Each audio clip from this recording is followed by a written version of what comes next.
It's time for Business Now. Welcome to this edition. My name is Alex Banda. Coming up in this edition of Business Now, Members of Parliament to resume deliberations of the 2024-2025 national budget this coming Monday. We also speak to the World Bank on what Malawi needs to do to stabilize the country's economy. We have these and many more. Please do stick around.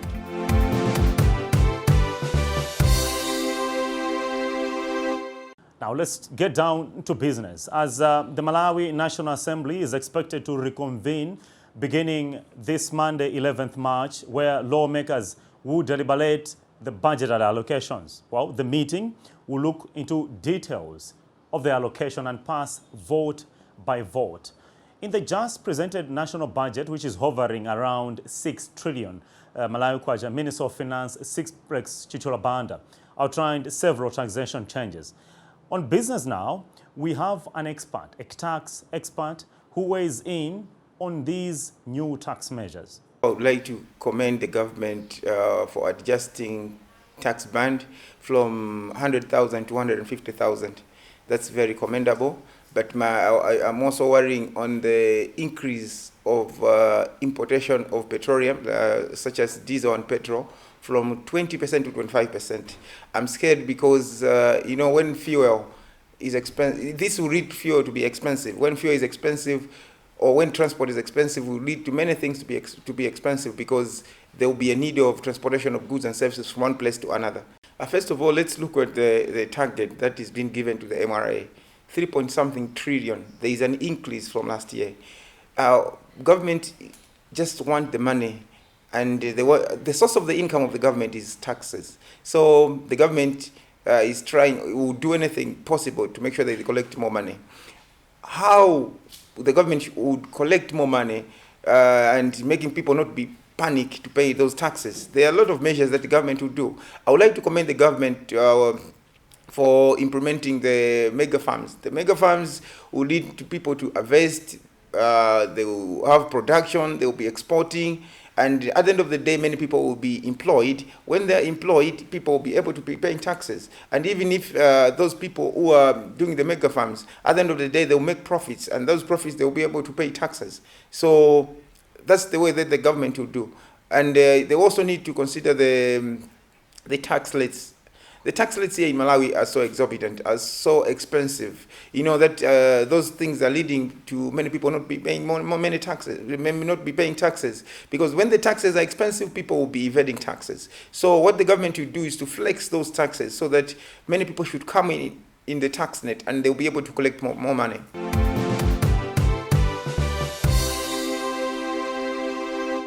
The proposed 2024-2025 fiscal plan's overall budget is estimated at a deficit of 1.43 trillion Malawi Kwacha.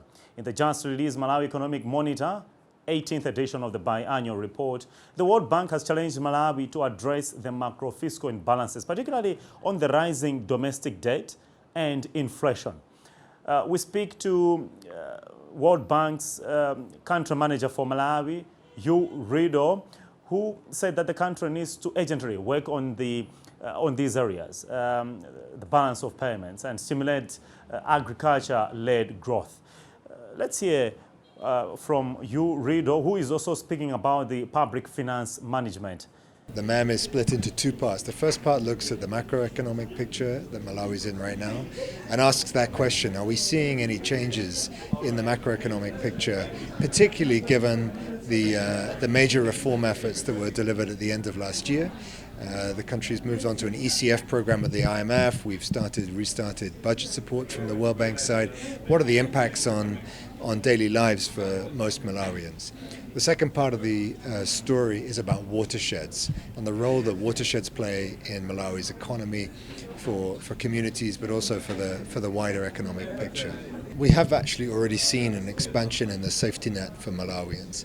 And I think over the last 3 years, that's been a very appropriate measure, given the hardships that have come from the poly-crisis of COVID, 3 major cyclones, food insecurity, cholera, and a macroeconomic shock. So if we had not invested heavily in creating a good safety net for Malawians, we would have really failed Malawians. So we as the World Bank are proud to be part of that. But we've also changed the nature of the safety net a little bit. It's not just a social cash transfer now. It's also a public works scheme linked to watersheds and climate resilience. And that means that communities are coming together and taking their own destiny into their hands, fixing the problems locally that they see. And that's I think, bringing a new vibrancy to that safety net mechanism. And we've also brought all of the donors together under one platform to finance the safety net, which means that government's now in charge of a wider national safety net, not the donors. The donors have pooled their resources. So I think we're seeing good progress on the safety net, and that's the right thing to be doing now. Of course, over time, we need to see a reduction in the caseload of people on protection and an increase in production in this country. Production so that we can see the country exporting more for hard currency, which is also going to help on the macroeconomic picture. So we need to see a graduation pathway from social protection into the productive activities. On the domestic debt side, we've seen big increases over the past decade or so of domestic debt build-up. And that's a result of fiscal management. Fiscal management meaning you pass a budget, but then there's a big deficit that needs to be financed. And that's becoming an acute issue for Malawi. And that's why so much of the problem rests on the implementation of public finance management, and why we in the World Bank are so focused on IFMIS commitment controls, which means that MDAs in the government don't get into contracts before they know that they've actually got the money. We haven't seen IFMIS implemented in the past. Now IFMIS is rolling out to all MDAs. So the big question is government going to be committed to actually implement IFMIS, to implement the commitment control systems in the budget expenditure? That's going to have a big impact on fiscal, but also debt. Bechani Cheleni is Secretary to Treasury. Cheleni answers that Malawi is now turning the corner towards the economic recovery. This is a question that the Malawi Economic Monitor by the World Bank asked in the just released 18th edition of the report. You see, for sustainability, you should not go beyond 60% for sustainability. But you understand that it has come to that level because of the FX realignment. When we realigned our kwacha, it meant that the same US dollar debt has become more because you are now doing it at 1,700 kwacha to the dollar. So that's why it has come to that level, to 12.8 trillion kwacha. But the good thing is that we are doing two things which are quite important. Number one is that we are rationalizing our revenue collection. And number two is that we are looking at issues of exports as well. But also, not just that, even in terms of exports, we are focusing on production. We're not focusing on, ORT. If you look at the budget that we have just produced, we're saying that yes, there's a deficit, but we have taken down that deficit to 1.4 trillion, which is a kind of a miracle, because the IMF were expecting us to go at around 1.645 trillion, but we are at 1.4 trillion. That's quite a miracle on its own. To get to that figure, you need to consider revenue rationalization, but also look at issues of expenditure. Then you are getting somewhere.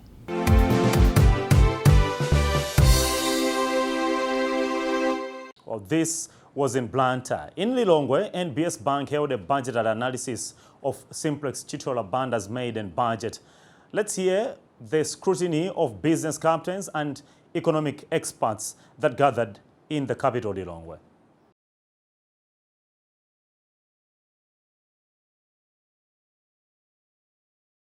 Now, the Minister of Finance then challenged these stakeholders to actively participate in making sure that the proposed fiscal plan is a success for Malawi. Dr. Jacob Mazalale is Principal Secretary responsible for economic affairs, who challenged the players to fill the 1.43 budget deficit.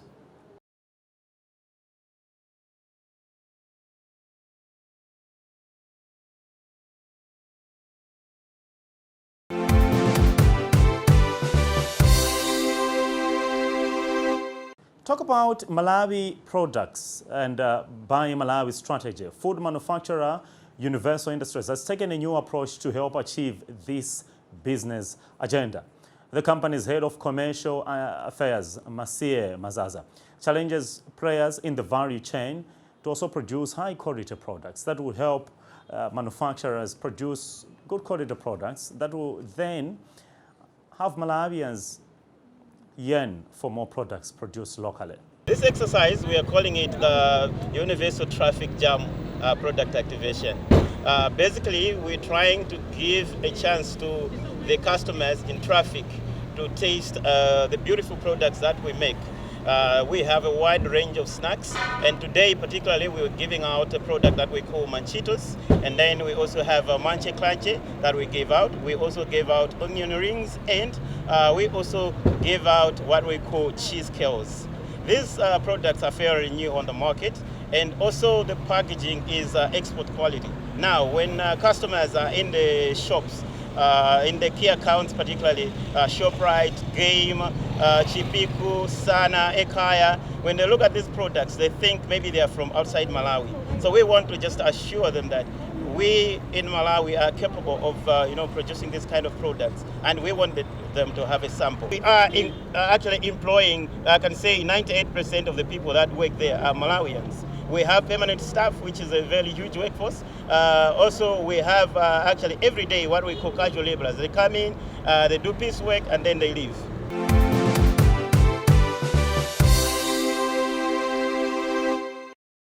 Continuing with business now, Agima Holdings Limited board chairperson Mark Katsonga, a business guru himself, says he has handed over the mantle of running the fleet of AXA, the commuter buses, to new blood to pave way for a new direction.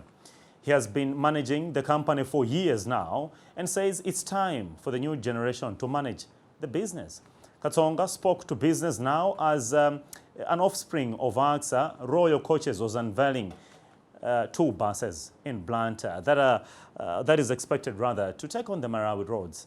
And we asked them about the business. But first of all, let's talk to Katsonga on the new direction and him handing over the mantle of power in the business. Today marks the 3rd chapter in the Katsonga business empire. It started with me. I handed over to management when I retired in 2013. Today I'm handing over the business to my family. I've got a number of children. They are all involved now. I'm out of it. I've got a number of grandchildren. They will eventually start getting involved while I'm resting as a retired person. So that makes me proud. We are talking of Royal Coach today, which is an offspring of AXA Coach. AXA Coach is not dead. What we are looking at is what is that AXA should be doing while Royal Coach is taking over.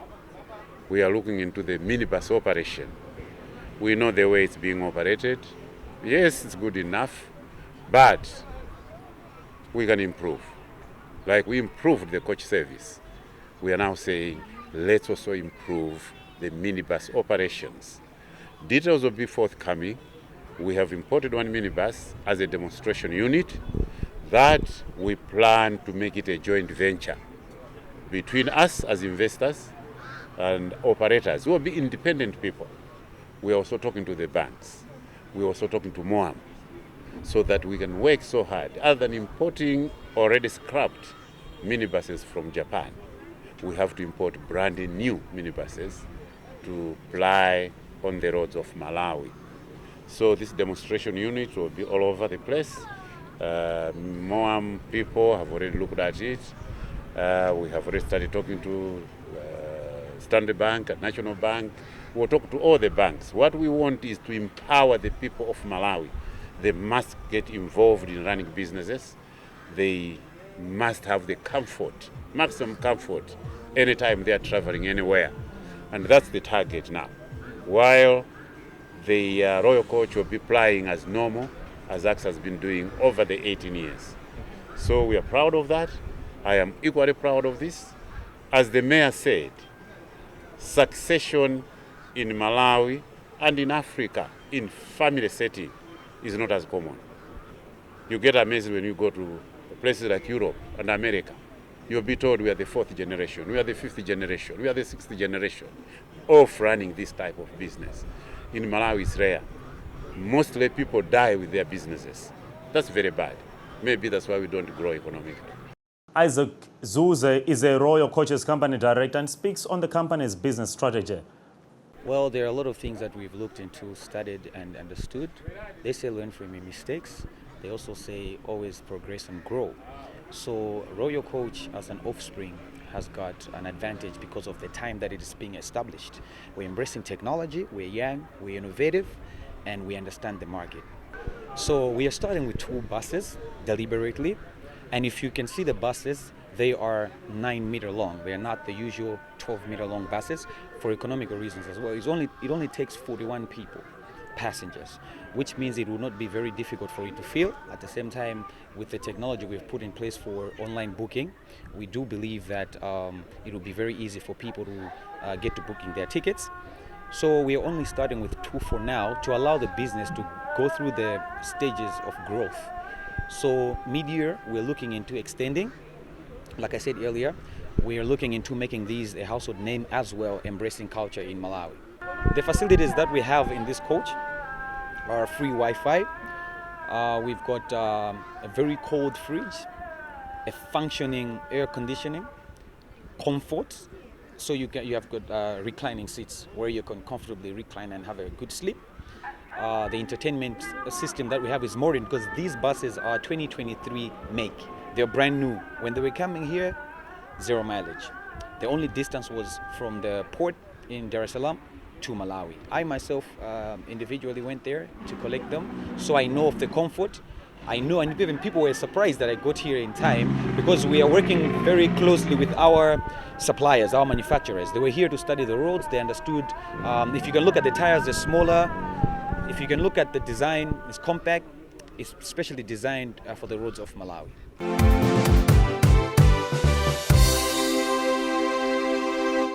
It has also come to our attention that the Malawi Confederations of Chambers of Commerce and Industry has appointed Deze Gambalame as the new Chief Executive of the Malawi Confederations of Chambers of Commerce and Industry, MCCCI. Now, in a statement that has just been released by the President of MCCCI, Legani Garandura, Gambalame brings in a vast experience. She is an economist and, of course, she has been on both sides of the private and public sector. The statement also says that she has previously served in positions as the member of the Malawi Investment and Trade Center, MRTC Board, and she has been leading the Investment Promotion Committee. And presently, she sits on the board of NICO Life Assurance. That's from NICO Group. That's according to a statement that has been signed by MCCCI's president, Legani Garandura. A new chief executive for MCCCI in Deze Gambalame.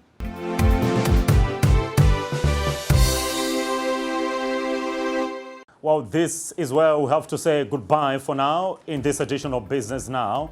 My name is Alex Banda. Until next time, it's goodbye.